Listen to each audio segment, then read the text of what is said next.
pals, Nary here from Drag Queen Game, and a subbing to Mount Twitter, the Gaming Drag. Today I'm coming back at you another Let's Play episode of Moonlight Castle, Ryan's Path. Alright, y'all, let's go ahead and jump right back into it, shall we? Alarm chain, you are up, and let's go. Alright.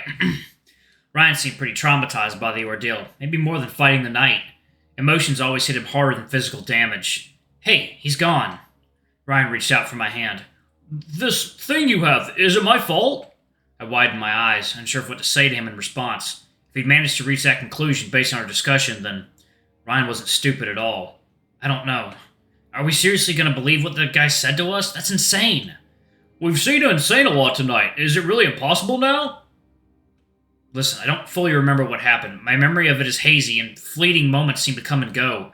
But I personally don't care. It doesn't matter to me what we allegedly did, as long as we're alive right now.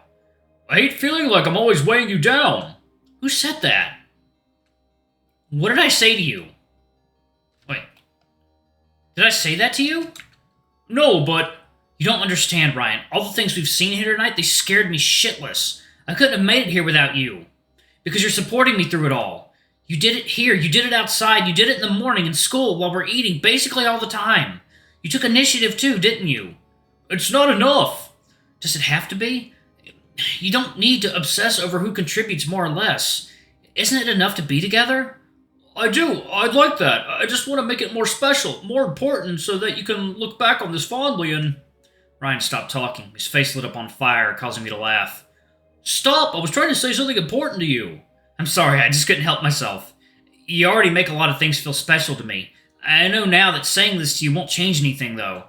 That's not true. I was always happy to hear that, and to be reminded of it. You always want to act cool in front of me, but seeing your face so flustered is adorable. Shut up already, I'm not flustered. Oh shit, that was a bit too loud. I was grateful to be near the safe room, or that could have been dangerous. Ryan also realized his mistake and covered his mouth to stop a noise that had already ran its course. Excuse me. My bad, he said, whispering. Hello? Who's there? A trembling voice came from the direction of the safe room, accompanied by faint steps. I immediately recognized that voice and called back. Clyde, it's us! He paced his way to us quickly, and with great relief charged into me. Oh my lord, and I am happy to see you guys again? Same, Clyde. How are you? Clyde turned around before answering me. Everything's safe here. Come! A few moments later, I saw Patrice peeking from around the corner, just his head popping in, scouting around. We were about to start looking because nobody returned, except you just now. No, hell no, you do not want to go in there alone. That doesn't sound good. What happened? You two look tired, for lack of a better word. Well, I'd love to tell you, but the thing is, damn, how do I say this in a way Patrice can digest it? It's impossible. Ryan sighed, walked up to them and began talking. I was about to join the trio when my index finger started floating upwards on its own. I instinctively freaked out and pulled my hand back into my chest. I held still for a second and felt that warmth from the ring again. It wasn't trying to seize control over my hand, but rather it was guiding me somewhere, so I decided to let it go and see where it would lead me. I took small steps as I tried guessing where it wanted me to go. Second now.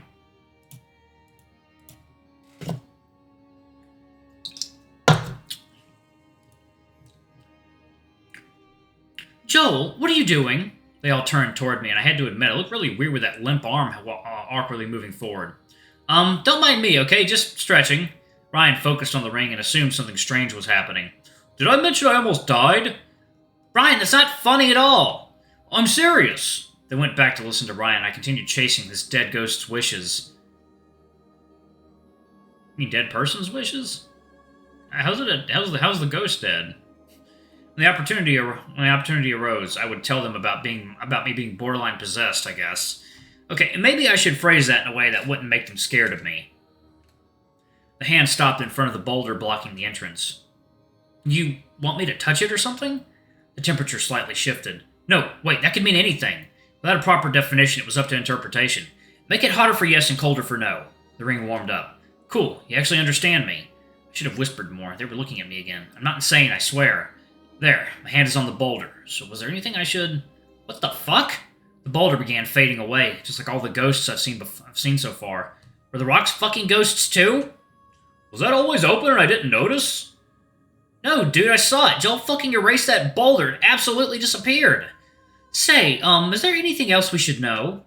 Must have been the opportunity I was looking for to confess about my, talent? Becoming a hotel for ghosts was my talent? That sucked. Not right now. We should leave as soon as possible back to the car. I agree.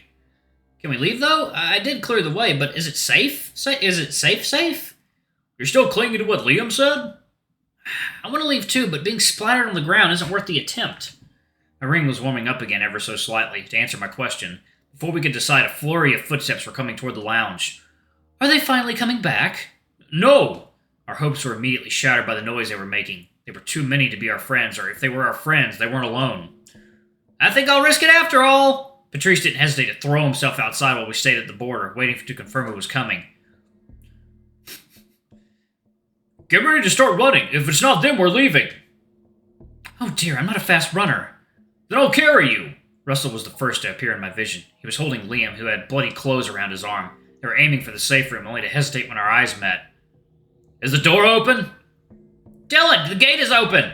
The Lynx shouted. Russell resumed running, and without saying a word, went past us out of the building. Run to the car and don't look back! The ground underneath our feet was shaking, but there wasn't an earthquake. This was the weight of many people combined that were running in our direction. Second, y'all. Water time. Alright, y'all, let's jump right back into it. Okay. We left the castle. I didn't want to meet them. I'll slow them down. Get ready. Get the car ready to move. Hurry! I heard Dylan's voice, but I was too afraid to look back. We just ran through the forest into the campsite and back to our beginning. My heart was pumping as much oxygen as it could, and I was way too tired for the round of adrenaline. In the midst of that chaos, Blake caught up with us. Ryan luckily only needed a button pressed to unlock the car. We hastily jumped in, turned it around and waited, facing the road. Where the fuck is Dylan? Should we open the door with a window, or... No, lock the damn car. But that way he won't... We need to protect ourselves first. Sorry. Blake took initiative and locked us in. That selfish choice proved to be the wisest one tonight. We saw an army of strange people dressed in black capes running towards us, with one defining feature each. Doctors' white plague masks. Among the chaos, I noticed something had pointed at it. Dylan was in that mess, surrounded by a countless amount of them. Shit, he's struggling to get here.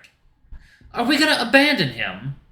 Ryan, listen to me. Turn the car around and hit them all. What? What? Don't ask me to murder people so casually. They're not people. I can vouch for him. They don't bleed or die. Dylan fought them before and they simply disappeared. If you don't do that right now, they'll kill him, Ryan. Shit.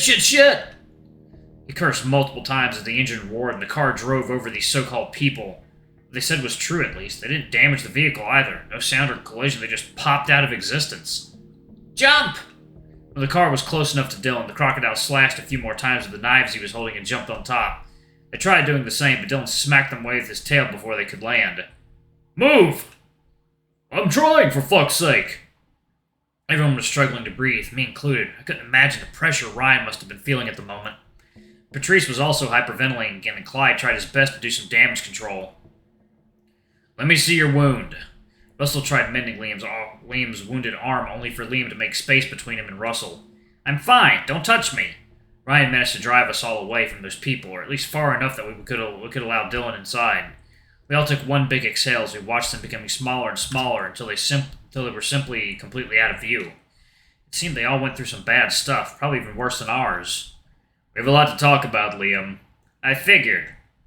I'd do it right now, but you're wounded. You're so considerate. I thought you wanted me dead. You're seeing me hurt, tickling your conscience now? What about you? What about you? Do you not feel a slight shred of remorse for involving normal people into this? It wasn't supposed to be like this. Second now.